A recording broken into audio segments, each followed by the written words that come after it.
Welcome everybody to our presentation. Thank you very much for joining. Very quickly, by way of introduction, I'm Louis Hall, CEO of Cerillion. I founded Cerillion back in 1999, seems a long time ago now, as an MBO from what was then a company called Logica, which was a large UK software house.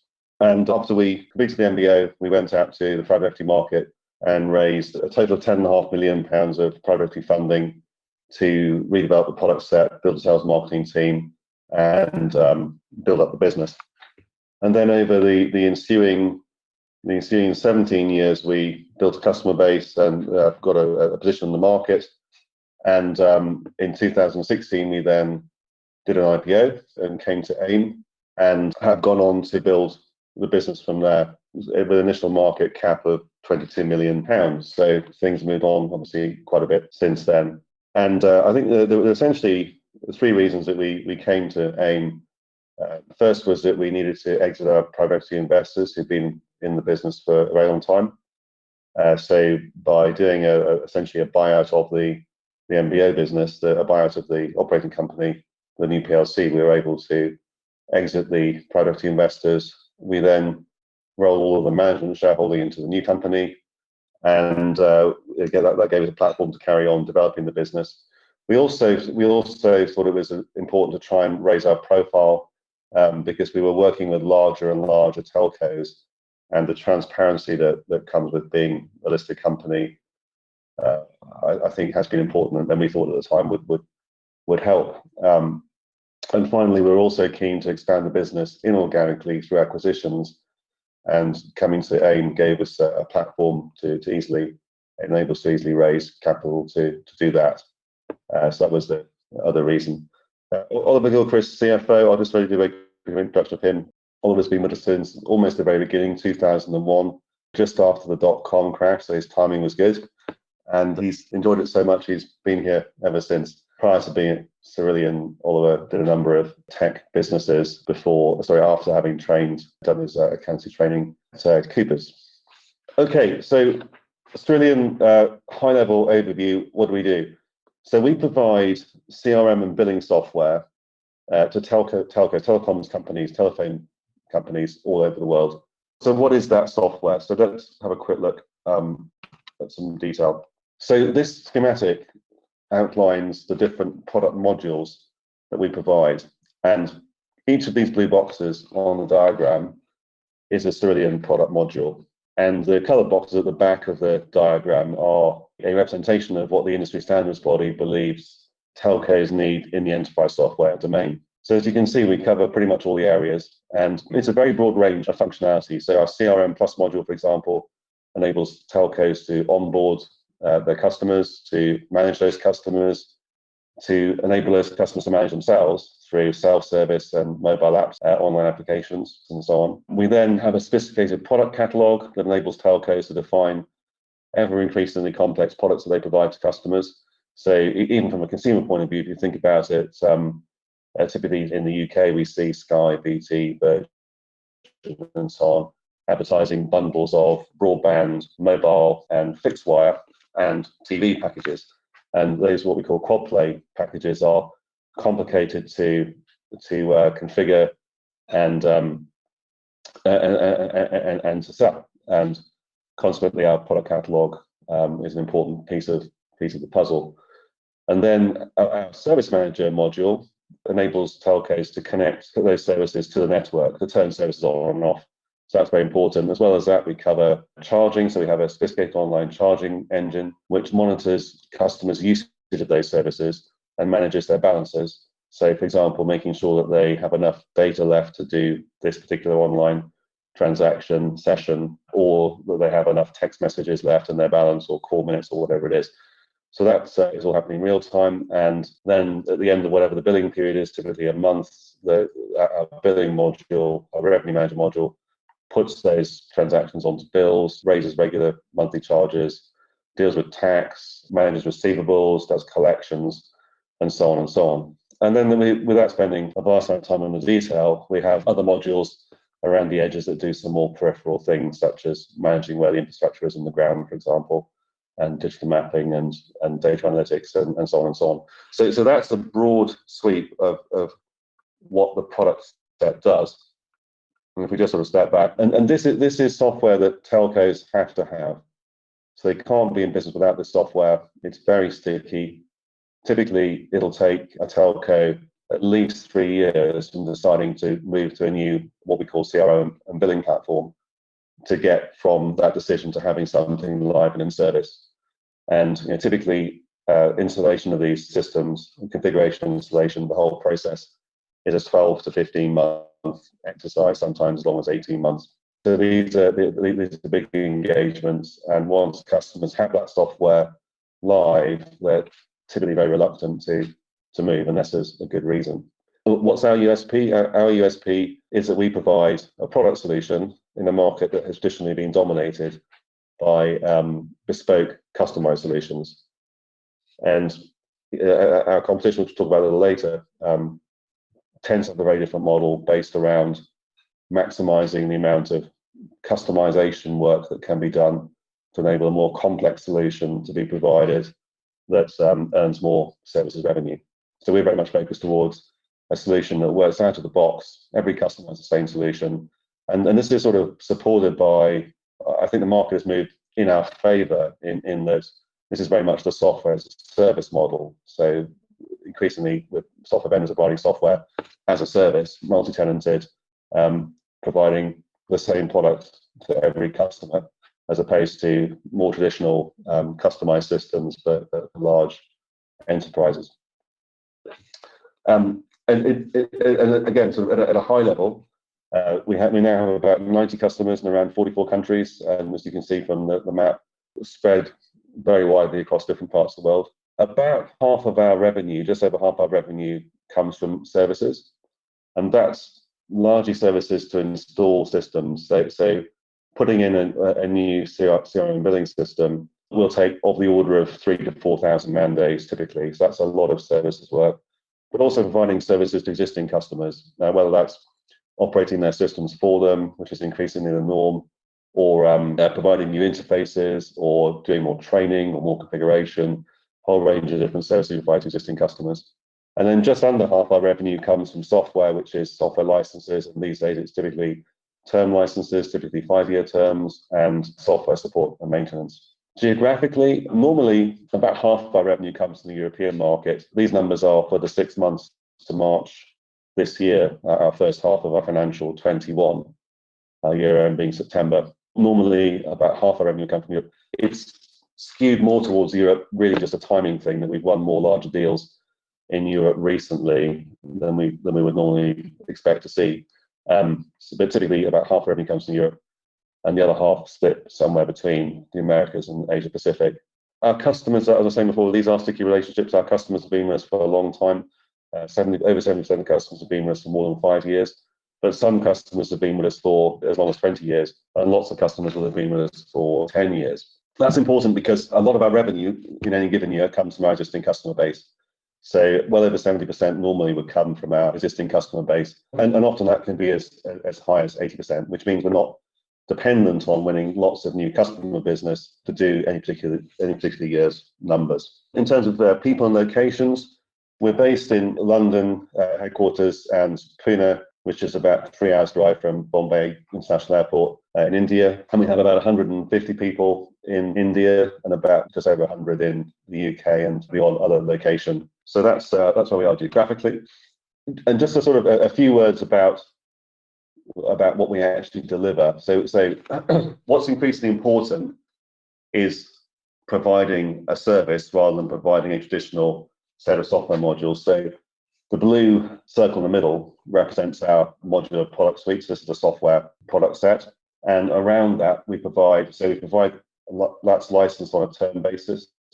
We then provide a support and maintenance service, which is a traditional, can be a traditional support and maintenance service, which costs a percentage of the license fee as an additional charge.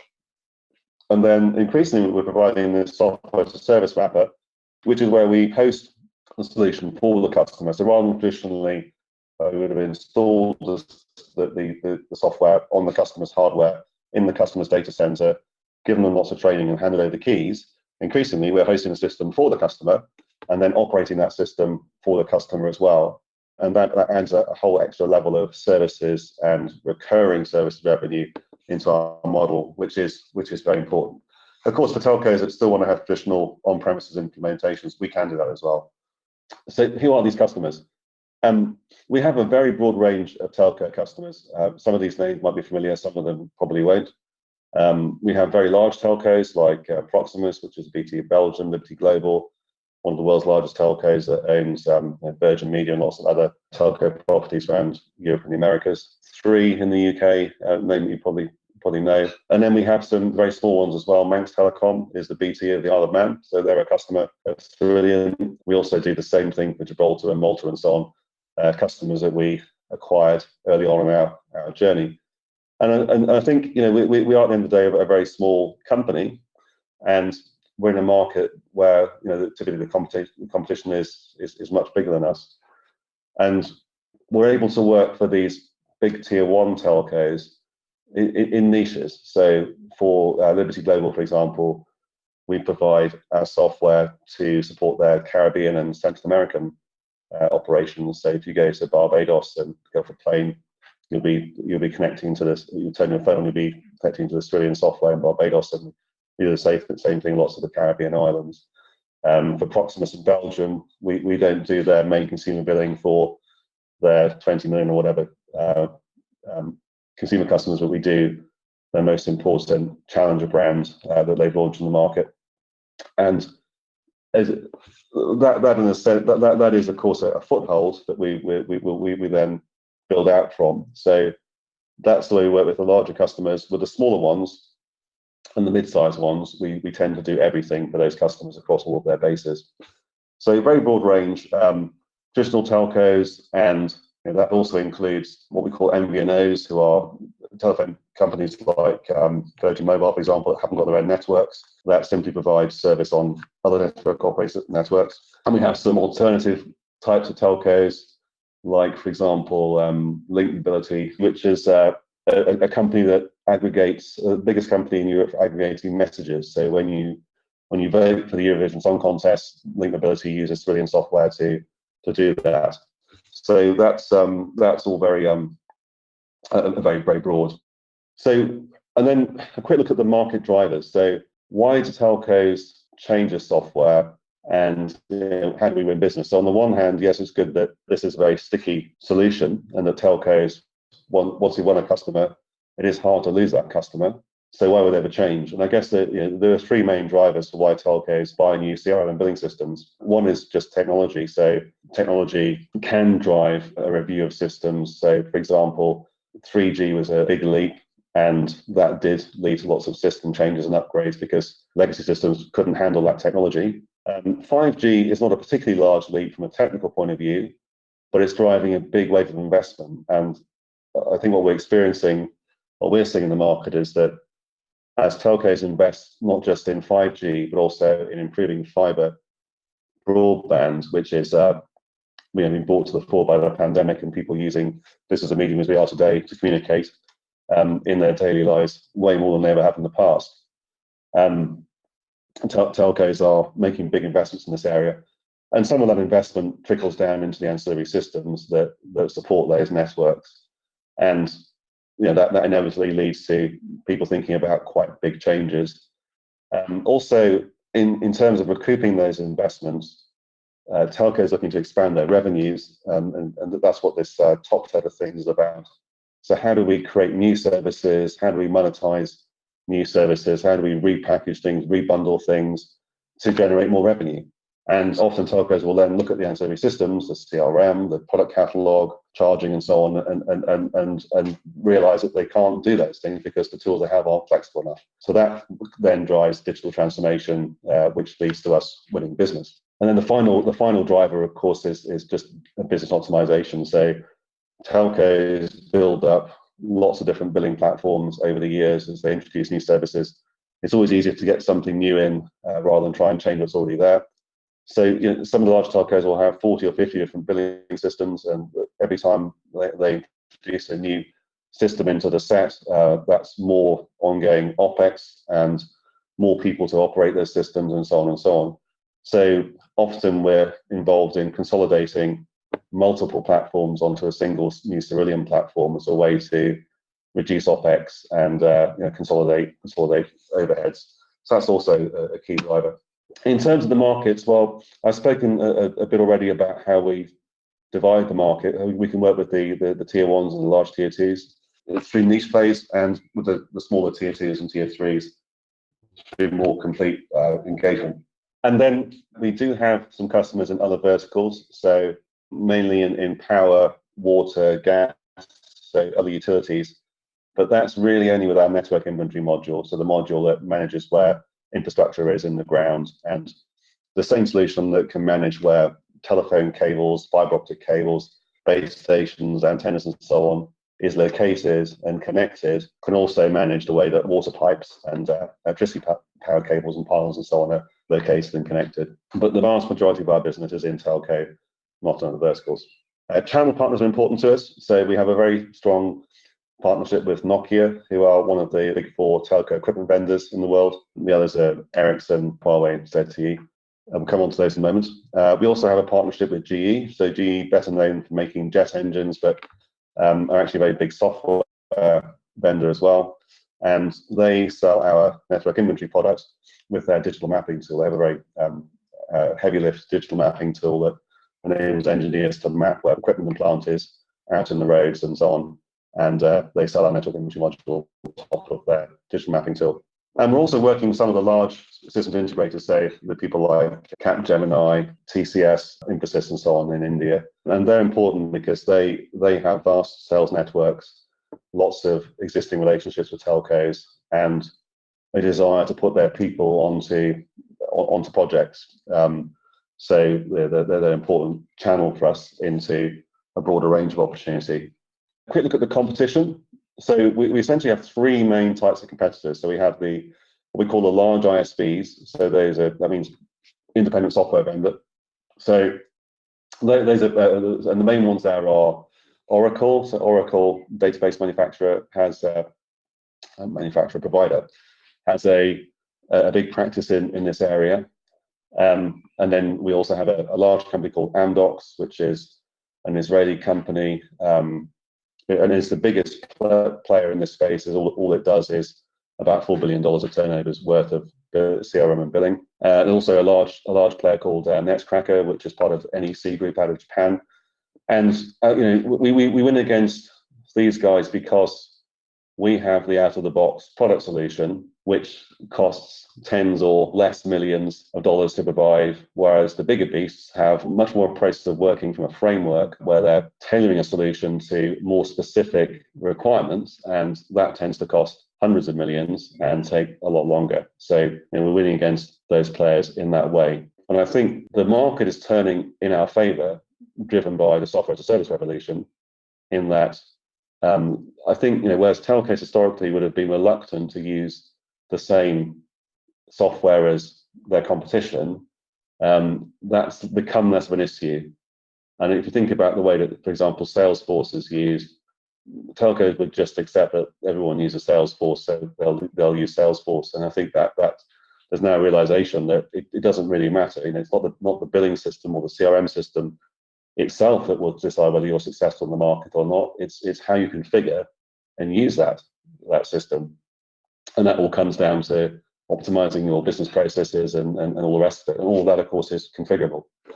So that's how we win there. Again, then we have the equipment vendors. So these are the guys I was mentioning earlier. So Nokia and Ericsson in the west, ZTE and Huawei in the east, and obviously ZTE and Huawei are not really present in the European and North American markets at the moment, so that's helped us enormously. There's a lot of undercutting of pricing going on, so whatever we think of the politics, those players not being present has made quite a big difference to our ability to compete.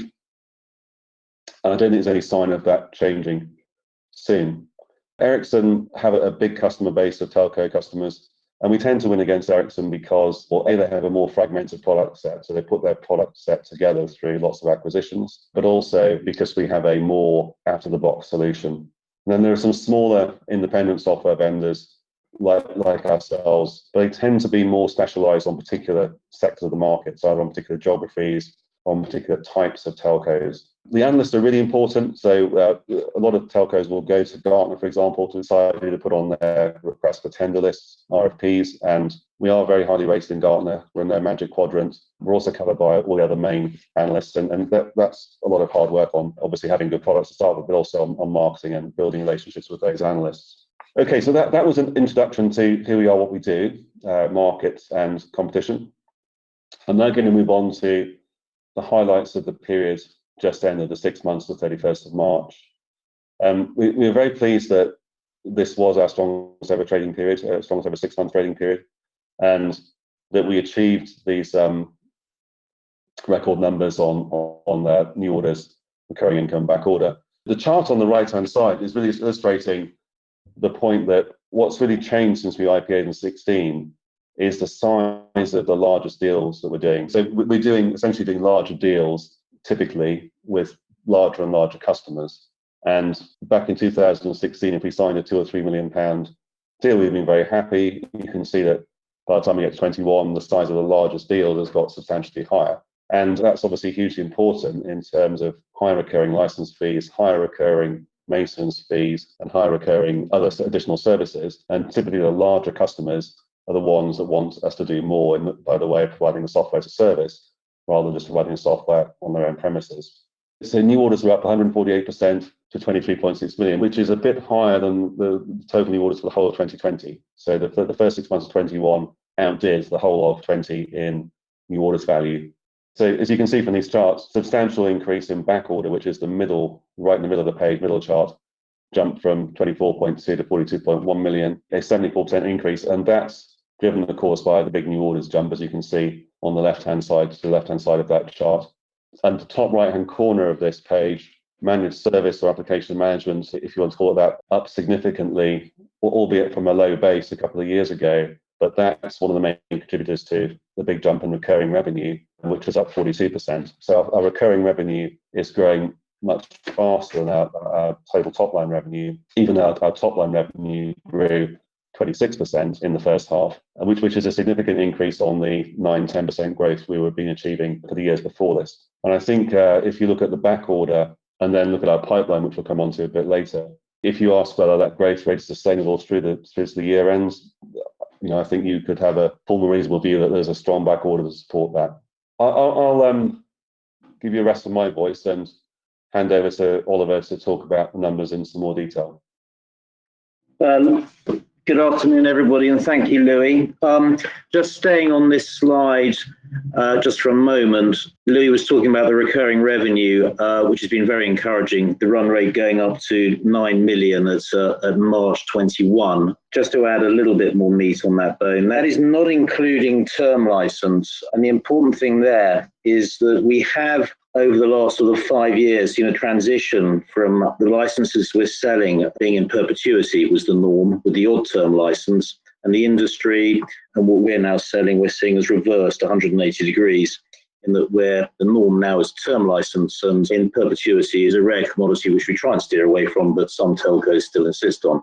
The key, therefore, is that whilst we're recognising term licenses in line with IFRS 15, effectively upfront when we've delivered the main product for use by client, and then they have the right to use it over 5 years. Obviously, at the end of the 5 years, there's a renewal, which in essence is recurring revenue, but we're not including that in these numbers. We will endeavour at full year, the roadshow should be in November, to report on the September full year results. Try and encompass some additional information to give you some insight into that. But the underlying, what I'm trying to get at is the underlying recurring revenue is commensurately higher than the numbers we're strictly reporting here. Financial highlights, some of which Louis has covered before, but I'll just go through some of the key numbers again, followed by a P&L, balance sheet and cash flow. As Louis said, new orders, i.e. new sales made, an all-time record 23.6 million, which actually topped the total new sales made in the whole of financial year 20. So very encouraged by that, even in this pandemic period. That has obviously fed into what effectively is our fuel tank, which is back order book, an all-time high at 42.1 million. This is made up of two components, 35.6 million of contracted but not taken to P&L account yet revenue. And then you add to that the equivalent of 1 year's support. Support, by definition, contractually could be anywhere between 3 months and a year at any point before they have to give notice. But in reality, if ever a client chose to leave us, they'll take at least 3 years to come off. So we add a year's worth of that. Effectively, at the end of the day, this is one of our real key indicators of underwriting the future year, if not the next 2 years' revenue. It's underwriting it like never before. And this is all being driven by the new orders coming through the front door. Total revenue at 12.8 million for the first half. There's a breakdown in the three numbers below that. The key item there is a move back towards software, which I think we predicted when we were reporting full year 2020. So the weighting is moving towards software. Reason for this, as we sell larger contracts, it doesn't take us twice as much time in the services line to implement those contracts. So the license and the support and maintenance thereon are becoming larger components. The follow-on from that is this is helping to maintain, if not improve, gross margin. Historically, I was budgeting at low 70% for gross margin, moving towards the mid 70%. And then in due course over the next few years, heading towards 80%. We actually achieved 79% in the 6 months, which I was very encouraged by. Slight reason for that was other was down, which includes pass-through rechargeable expenses for staff on site, plus third-party hardware. We obviously had very few trips on site over this period, so that's helped improve margin. But in time, the important message is increase in software, maintenance of, if not improvements in gross margin towards the 80% sort of figure. Adjusted EBITDA, well up. The model is all about driving the top line revenue with the new orders coming in. We have slightly benefited from some cost savings during the period because of the pandemic, with offices not being opened, etc. But very encouraging EBITDA margins. That flows through to net cash up again. A number of you would have heard the story before. Close proximity of P&L to cash generation. That continues. Just to remind you, on IPO 5 years ago, we took out a £5 million loan as part of that IPO. That is now fully paid off. So as at 31st of March, we have no borrowings on the balance sheet. That allows us, therefore, to pay an accretive dividend. So that's up 20% to 2.1p. P&L account, I've covered most of these points. The gross margin, IFRS 15 in terms of revenue recognition. We still do have some finance costs. That's due not because of the loan anymore, but because of IFRS 16. We've had to capitalise the right to use assets, effectively leases on our properties. The tax, historically, we've had a very, very low tax rate, near to zero. That is starting to creep up. We're still getting the benefit of R&D tax credits from the UK government. The profit is accelerating ahead of, so we are now starting to see an uptick in tax rate, around 10%, probably in time moving towards 15%, but still below the underlying tax rate, corporation tax rate that the government charges. As well as that, in terms of R&D, we continue to spend on R&D approximately 10,000 man days a year. That direct costs about 1.5 million of salary costs a year. We undertake quite a lot of it from our subsidiary in India, which is our own subsidiary who only works for us. We capitalise now approximately £1 million worth of that a year, and we're amortising approximately £1 million of that a year. So it's washing its face. There's no sort of adjustment for on the P&L account or hiding costs. There is a little bit of a historical hangover from the IPO, whereby we're getting an additional £1 million worth of amortisation charge coming through the P&L account for amortising intangibles purchased on the IPO, because we set up a PLC to buy the trading company. And that additional £1 million comes to an end as a charge. There's only a book entry, it's not a cash entry, in March 2023. The balance sheet, I've sort of given it a little bit of additional sort of meat on the bones with most of those non-current assets, which they are either sort of arising on IPO, capitalisation of R&D, etc. Current assets, trade and other receivables are slightly up. A combination of company growing, timing of sort of new contract wins. Our record win in March of this year led to us raising some very large invoices, which we do at the beginning of a contract. So you've got the trade debtors there. So that's the main driver behind that. Cash, as we already mentioned, itself is up, and with no borrowings, sort of net cash is well up again. Apart from that, I don't believe I have anything else specifically to mention on the balance sheet, apart from we now have no borrowings. Consolidated cash flow, without going into the detail of each individual item, again, it's a period of cash generation, which Cerillion has been doing for a number of years now. Prior to IPO, we sort of ran on this basis, and we continue to with this model of creating additional cash, both to improve the working capital cover on the balance sheet, pay a dividend, and in due course, be able to use those funds for other activities, which Louis will come back to. Okay, Louis, back to you. Thank you. Okay. Just sort of looking forward at sales pipelines, I'm showing here essentially two sets of pipelines. The perspective as in new customer pipeline, new logo pipeline on the left-hand side, unweighted and in gross value of all opportunities, and weighted based on our probability assessment of each deal closing. On the right-hand side, we have the new business with existing customers, weighted and unweighted. Now, the existing customer business, it's not as structured processes as the sales processes involved in winning new customers. So our focus really is on the new customer sales pipeline in terms of being confident about growth in the future. Existing customers, we just carry on spending, so we don't have to worry so much about it. We obviously have to worry about it. It doesn't make as big a difference in terms of growth as the new customer wins. I think what we're very pleased about this time around is that the new prospective customer pipeline grew by 9% to 131 million, even though we took out some big deals. So even though some big deals came out of the pipeline over the period, $18.4 million win in South America and £5 million win in Middle East, the pipeline still increased. So that's I think that's very positive and shows that the demand is still strong in the market. And then if you look at this next slide at how this breaks down, we also disclose what value is at each stage of the process in our sales funnels. And again, the right-hand side is existing customer sales pipeline, and the left-hand side is prospective new customer sales pipeline. And essentially, we grade each opportunity based on what stage of the process it's at.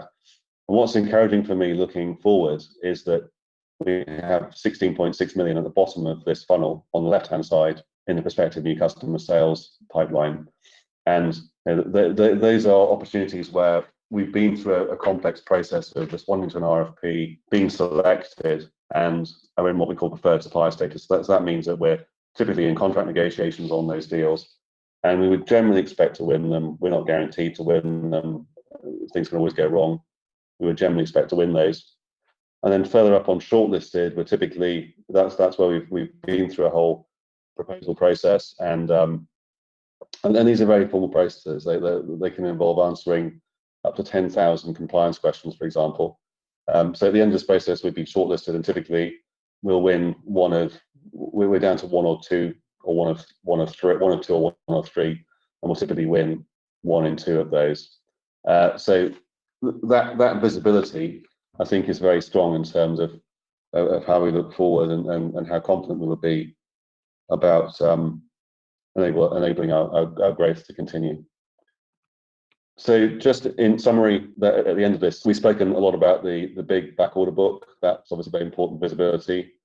Also encouraged that we do have a strong pipeline of new prospects that we've just spoken about.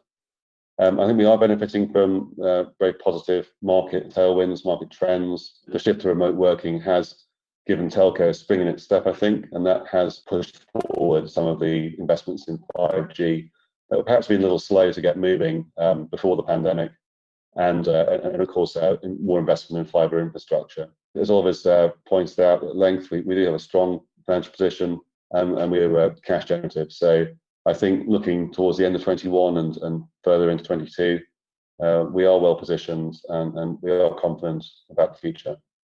And I have a question here, which is, why are companies like G4S choosing your billing systems over others, taking into account that they're not a telecoms focused business? Yeah, that's a good question. So what I didn't spend a lot of time, I actually didn't really mention, to be fair, is that we do have a generic billing product, which we market to lots of different market verticals. And I didn't mention because it's not a significant amount of our revenue, but it's a tool. It's an offering using the same basic software modules, but only providing it as a service. So we don't offer this solution as a on-premise install on customers' hardware, which they can manage themselves solution. It's you can only have this, like you can have Salesforce software as a service, and it's also generic, so it's not sort of weighted towards telcos. It's not full of telco specific functions. It's generic billing, and it enables us to reach into some other verticals and to see what else we could do in those spaces. And G4S is a good example of one of those completely different verticals. It's cash services. It's a security business, and it's actually very interesting engagement. And we are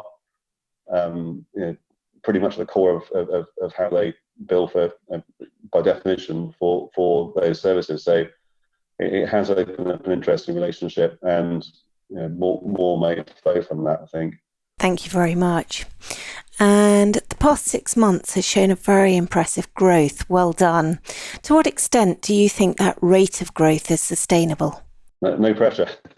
I think. Well, as I alluded to, I mean, obviously we're not allowed to say make forward-looking statements, but I mean, I think if you look at the new orders that have been achieved already in the first half of this year, and you look at the backlog, which has jumped 74%, having jumped significantly last time round, you'd have to have some confidence that at least through this next period that would be sustainable. Probably about the most I'm allowed to say, but I think with the sales pipeline we've got and the back order, we're confident. There's things can always go wrong, and there's always downside risk, so we shouldn't be overstating it, but as long as we execute properly, I think we are in a strong position. Great, thank you. And how do you view the consolidation in the CSP market? Is it a threat or an opportunity?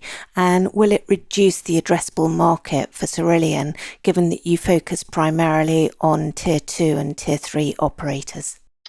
I think we have a history of having acquired Tier 2 and Tier 3 customers, but most of our new engagements are with what you would call large Tier 2s or Tier 1s. And I think consolidation is interesting. Sometimes it can go against us, but often it can go in our favour. So, for example, when Liberty Global bought the cable and wireless business, we benefited because our system got wider adoption within the bigger group. And I think the point about consolidation does reduce the number of telcos, but all kinds of new types of telcos are springing up all the time. We've seen, for example, the MVNO revolution, and now we have big telcos like Proximus in Belgium, for example, launching their own challenger brands to challenge, in a sense, cannibalizing their bases, but to prevent others from cannibalizing those bases. So that's an example of a whole different type of telco coming into being, and those sorts of things I think just will keep on happening. So I think it is still, although there is consolidation, it's a very diverse market. Thank you. And while your orders and back orders have grown very significantly, your broker is forecasting much slower revenue growth rates in 21, 22 and 23. Can you explain? Well, I think you've essentially got two poles of the same spectrum. So the house broker, Librum, has looked at our numbers and taken a conservative view. So there's downside risk. Things could go wrong.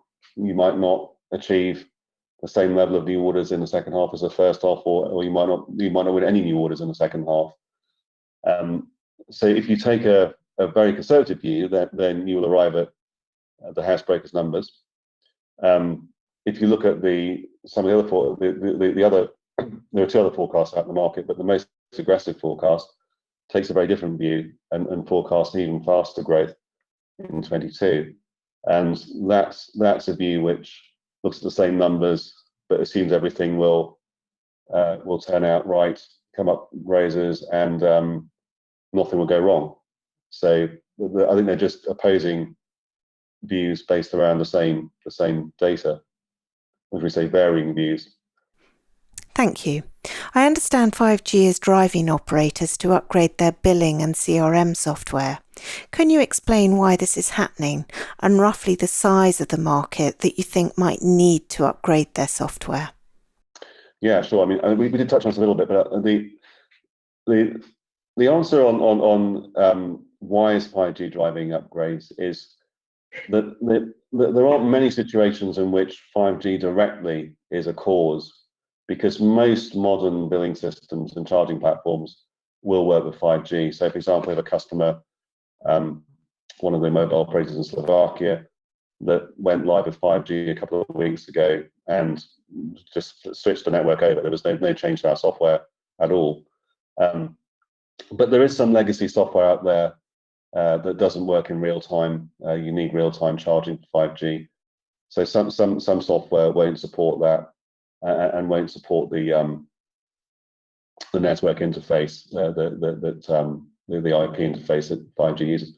So that is in some cases a reason why you'd have to change charging. And if you've got to change charging, then you would look at billing, and often if you're looking at billing, you look at CRM and the whole piece. But I think the bigger driver is just that 5G is a big chunk of investment, and that does just tend to trickle down. And if you're spending big on upgrading the network, you are going to look at ancillary systems around the network, if nothing else, to look at how you can have you got systems that enable you to make more money out of these technologies, and to repackage things and rebundle things differently.